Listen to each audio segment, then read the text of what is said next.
இங்கே நான் படித்த ஏவிசி கல்லூரி. இங்க மயிலாடுதுறையில ஏவிசி காலேஜ் இருக்கு. அங்க தான் நான் படிச்சேன். நான் ஸ்டூடண்ட் சேர்மனாவும் இருந்தேன்.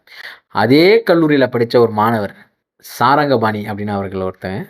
மொழிப்போருக்காக தன்னோட இன்னொரு த மொழிப்போர் நடக்கிறப்ப, நம்ம தமிழ் மொழிக்காக உடல் முழுக்க அந்த மண்ணெண்ணெய ஊத்திக் கொண்டு தன்னை தானே தீய வச்சு கொளுத்திக்கிட்டார். கொளுத்திக்கிட்டு தமிழ் வாழ்க! தமிழ் வாழ்க! தமிழ் வாழ்க! இந்தி ஒழிக! தமிழ் வாழ்கன்னு சொல்லிட்டு விழுந்து உயிர் போன ஒரு வரலாறு இந்த மயிலாடுதுறைக்கு உண்டு. அதனால தான் 1970ல கலைஞர் முதலமைச்சரா ஆகும்போது, மயிலாடுதுறையில கட்டப்பட்ட ஒரு மேம்பாலம், முதல் மேம்பாலம் மயிலாடுதுறையில. அதுக்கு வந்து ஈகி சாரங்கபாணி அவர்களுடைய பேர வச்சு அத பெருமைப்படுத்தினாரு. இது அந்த படத்துல வருமான்னு தெரியல. இருந்தாலும் வந்தா நல்லாருக்கும். ஏன்னா சிதம்பரத்தில தான் கதைக்களம் நடக்குதுங்கிற மாரி சொல்றாங்க. அப்படி இருந்தா இப்ப பக்கத்துல மயிலாடுதுறை சிதம்பரத்துலேருந்து ஒரு 35 கிலோமீட்டர் தான். அதனால அது வருமா என்னங்கிறது தெரியல. ஆனா அது மயிலாடுதுறை மக்களுக்கு நெறைய தெரிஞ்ச ஒரு விஷயம்.